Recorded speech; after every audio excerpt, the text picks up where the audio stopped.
Hello, everyone, and welcome to the Business of Learning podcast. My guest today is Stefan, who is the head of marketing at CXL. Stefan, thank you so much for being here today. Thank you very much. Thanks for having me.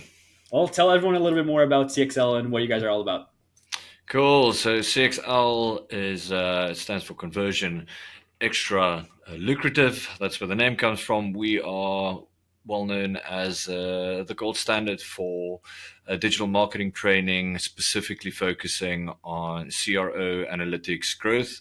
Mm-hmm. So a lot of the stuff that we teach is like in-depth advanced courses of how to experiment across the marketing domain. We do focus on all the different avenues. There is something on everything from SEO to content marketing, demand generation, e-commerce, but most of it focuses on the experimentation side of things. Mm-hmm. And what makes it special is that we don't have any free-for-all marketplace. Like not anyone can just come and sell a course like on Udemy and LinkedIn Learning. Sure. We pick practitioners out there in the world who's like doing really great things. Mm-hmm. That's obviously visible. We like to say it's the top 1%. Obviously hard to quantify that. Sure. But yeah, we basically go find people that's doing really amazing stuff out there, like high profile individuals Mm-hmm. basically at companies like Google, Shopify, Microsoft, BBC, you Mm-hmm. name it. And we take their insights, their tactics, their strategies, we put them in front of a camera, we turn it into a certified course, and Mm-hmm. basically give that as a learning to our students. Mm-hmm. You mentioned CEO analytics something. I didn't quite catch that. What was that? So everything from SEO to analytics to growth marketing, product marketing, Mm. content marketing, we touch all the avenues of Yeah. marketing, but it specifically focuses on CRO analytics and Oh, growth. the That's like, CRO. yeah, Okay, awesome. Yeah. that's the main specialized verticals. Yeah, 100%. And when it comes to people and companies who are trying to understand what type of marketing is going to be best for them and just really they might not have the expertise and the knowledge of what is the best methodology for them. Why do you think or what do you think are some of the biggest mistakes that people make when they're trying to understand what types of marketing would be best for them and their company? Oh, that's that's a very very broad question. I mean, the thing about marketing is that the landscape itself changes by the day. Like, Yeah. I mean, just the latest thing on the like in the mix is AI. Like, Yeah. it's literally changing everything. It changes the way that people behave out there. Like, it changes how we are interacting with Google. It changes like how we find information and how we purchase things. It changes how we're writing. It changes like Hmm. everything. So, what type of marketing is right for a company is not really a question that you can answer. Like everyone has to do a bit of everything at the end of the day. You Yeah. need to be on Google. If you're an e-commerce company, you need to be selling on the different stores. It really Hmm. comes down to like where your audience is and what you are selling. So Hmm. obviously, if you're a B2B company, you're not necessarily going to be posting, Instagram influencers using your product. Yeah. It's just not necessarily the strategy where you want Hmm. to invest your money. You can obviously test it, might work, but Hmm. the playbook just doesn't go that direction. So it really Yeah. comes down to what you're selling and then identifying what your audience needs, and then from there branching in Hmm. to the different verticals that you require. But there are always the basics that are required. You need to show up in certain places. So everyone needs to do a bit of social media marketing. Everyone needs to do a bit of SEO. Everyone needs to Hmm. have a decent website. You need to be online. So it really is a mix of everything, but it comes down to what you're selling and who you're selling Yeah. to. And the reason why I asked that question, I'm so glad you answered that way because I've had so many conversations where people have asked me, "What do you think is the best thing that I should do?" All these things, and I'm like, it really depends. It just Yeah. depends. There's no right or wrong. It's kind of you have to be all over the place. There has to be certain things that you have to test, as you mentioned. Go where it's probable to work, but feel free to feel free to do everything else because it's important too.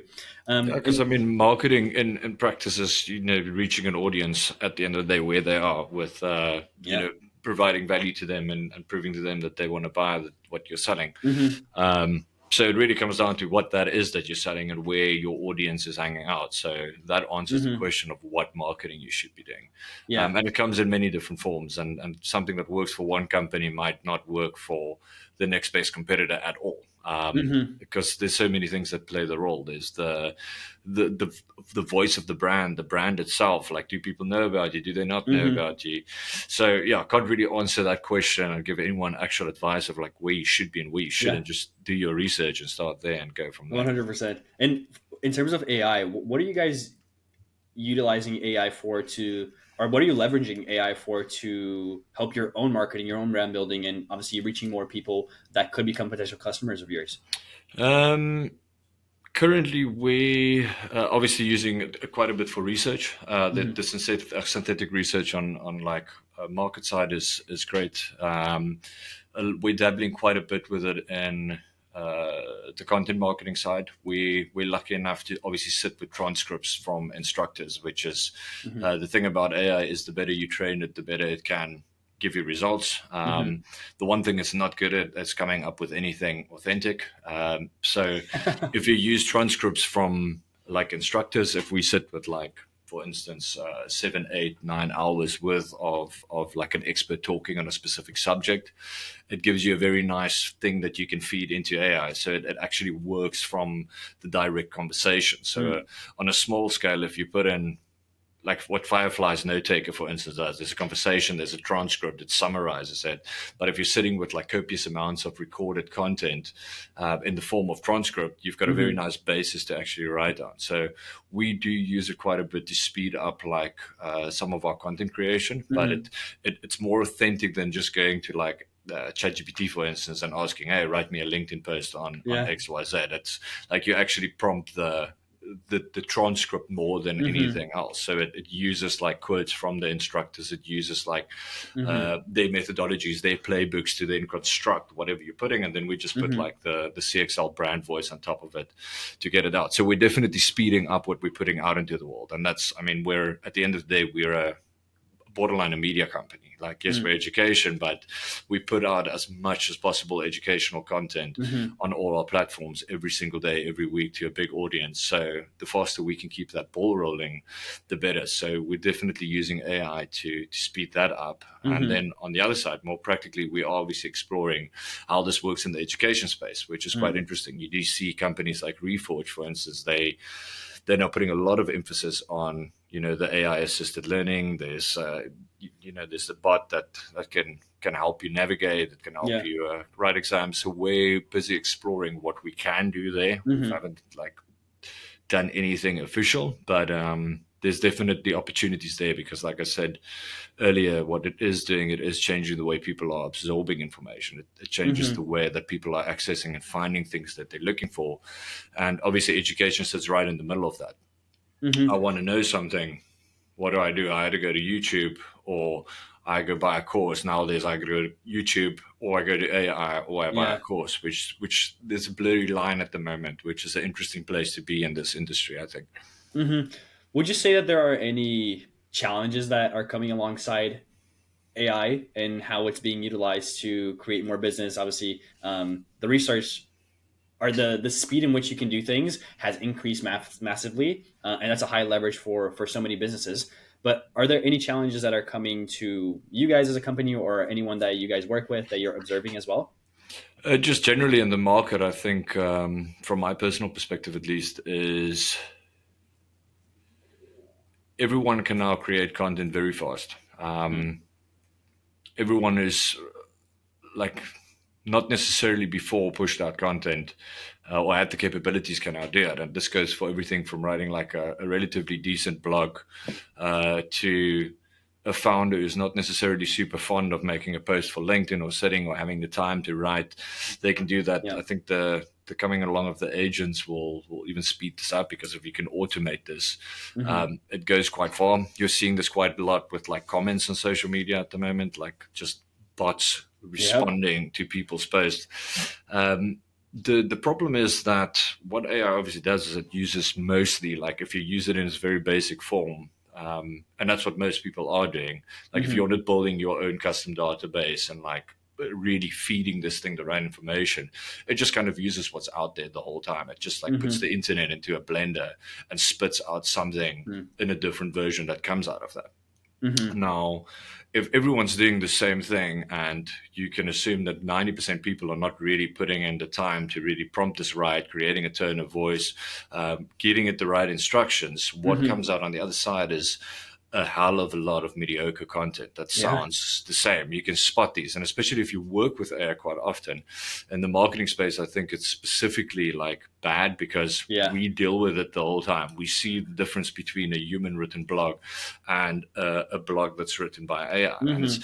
it's sad because you also scroll through the news and you see a fortune like a a Forbes article, for instance, that is 100%. It just like looks like it's spawned Yeah. by AI. Everything from the headline through to Mm-hmm.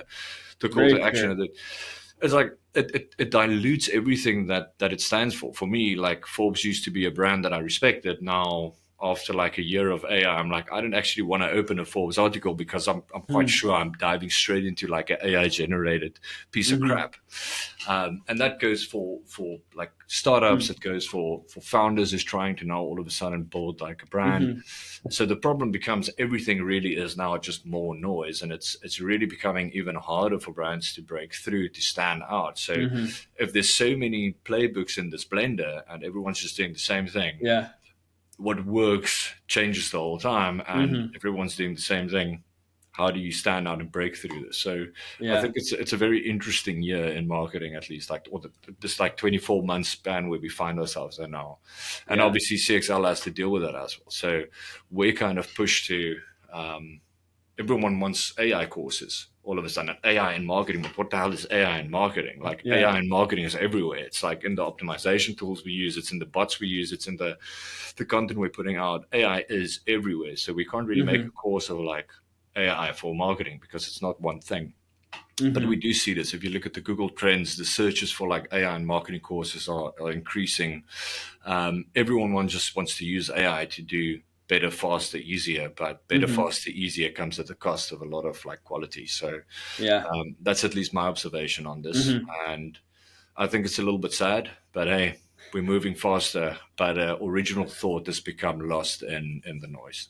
Mm-hmm. Yeah, I 100% relate to you on just reading something, and it's like I could tell that word specifically, or just that way that thing is constructed. It becomes so obvious when you have so many reps of observing this thing, and on top of the repetition, have you seen, or do you think companies are just over relying on AI as well to make decisions to drive something forward? And I'm not sure if you have observed maybe a discrepancy between smaller companies doing this or maybe larger companies that are, like you said, Forbes, which are reputable companies, and they're completely shoved away everything that they have built in a way. And now, okay, let's just do everything AI. So have you seen that over reliance also be a very common trend and possibly a mistake, which I think we can agree on, that a lot of companies are going through? Yeah, I wouldn't necessarily. Well, over reliance is definitely one thing. I think that leans more to your smaller kind of startups, and I think it's a double-edged sword because it also comes with opportunities. It also gives the five-man team way more power than they had 2 years ago. Mm-hmm. I think it's just it's a balancing act of like how much should you use it, and like if you use it cleverly, it can be super powerful. There's Mm-hmm. definitely the cases where you just like shake your head of like, geez, this is it's actually just terrible. Like it's sad to see what you're doing, but then Mm-hmm. at the same time, like the kudos to the founder who's now just like getting out there and making more Mm-hmm. content than ever before and getting business out of it. I think it will only get worse as it goes. That's the thing. And the bigger Mm-hmm. companies, they obviously have more structure in place to identify like, oh, this isn't performing as good, or this is, this is where we'll use it. This is where we won't use it. There's more guardrails. There's better Mm-hmm. training for this. There's more people that can quality assure. So it's definitely, it leans more towards like the smaller side for me, at least, where Mm-hmm. you see it being so prominent. Like all of a sudden, good example, everyone and their mom advises founders how to like run their profile on LinkedIn. It's Yeah. all just AI like stuff that's going. It's just the same template over and over. All the posts are the same. It just used the same thing. That is a Mhm. problem because now everyone's just doing the same thing. Who stands out? Who do you believe? Who don't you? Consumers are not stupid at the end of the day. Like people Mhm. also see through this. So buying influence Mm. becomes much, much harder. Like if I can't tell if someone is real or fake, I'm a little bit more hesitant to buy. So Yeah. I think that will also play out over the coming like months and years and how fast ever this moves. Hmm. So yes, I think there's a fair amount of over reliance, and I think there's a fair amount of figuring out and Hmm. applying it in the right way. Like there's definitely also companies and instances where I know it's being used, but you're not going to be able to tell it's used. Hmm. And yeah, I think you're completely right there. And I want to touch back on what you guys are doing at CXL and some of the customers that you guys work with. Have you have you noticed any mistakes in how some of your customers approach going through marketing and analyzing what's best for them to obviously tackle or pursue, some mistakes that they make when they are thinking about marketing, and then the other side of that is for the ones that aren't making those mistakes, what are the characteristics of the ones that do really well, your best customers that you're like, hey, because you're doing all these 1 to 3 things, this is why you're going to be able to get all these amazing results. Would you be able to share anything like that? Yes and no. It's so remember we're an education company. Mm-hmm. We're not an agency. We're not Yeah, advising of anyone course. on marketing, right? We put the playbooks out that you pick and choose what you use and Mm-hmm. what you want to learn and whatnot. So from that perspective, I mean, there's no direct insight from the business side. It's not that we advise anyone on marketing. It's not. We didn't determine what someone use when they put out of like when they do a Mm-hmm. course or when their team does a course. What I can comment on is obviously a lot of times you see people buy courses and they don't necessarily end up doing it. Like there's instances where the money gets paid, where there's Mm-hmm. like personal development budget or a team, and then the engagement rate is just super low. Which from my personal perspective as a head of marketing, you also often see is especially at companies where people do have personal development like budgets. There's the Mm-hmm. push from like leadership in the company to use this because you can, and HR is like, hey, you've got this nice budget. People end up spending that money, and then oftentimes it's a bit underutilized. Like you end up Mm-hmm. not doing it. There's two kinds of people in this world. The one who really like goes for those certificates, and the one who's just like, meh, I've got it now, but I'm not doing it. So from Yeah. that perspective, there's definitely people that underutilize and other people that you know do their part, and then we get a hell of a lot of feedback from our community, obviously, that the stuff they do implement from the courses, Mm-hmm. it helps them to reach their targets. Like there's a fair amount of reviews and things posted every single day of people that rave about, hey, this thing I just learned on CXL, I implemented in this campaign or on this Mm-hmm. landing page on my website. I did this optimization or I tried this framework, and I'm actually just blown away by the results. Hmm. So that we do see. I'm 100% certain if you didn't watch the course or didn't do the training, you're not going to be able to do that. And Yeah. then there's obviously people that just kind of absorb and not necessarily put any of it into immediate practice. Hmm. But yeah, on the advising people on marketing right now, that's definitely not something I can do from CXL perspective. Yeah, for sure, no problem. And with things advancing so fast now, is there anything that you have also personally kind of changed your mind on or developed an opinion about, if it's about AI, if it's how people approach marketing or whatever it may be?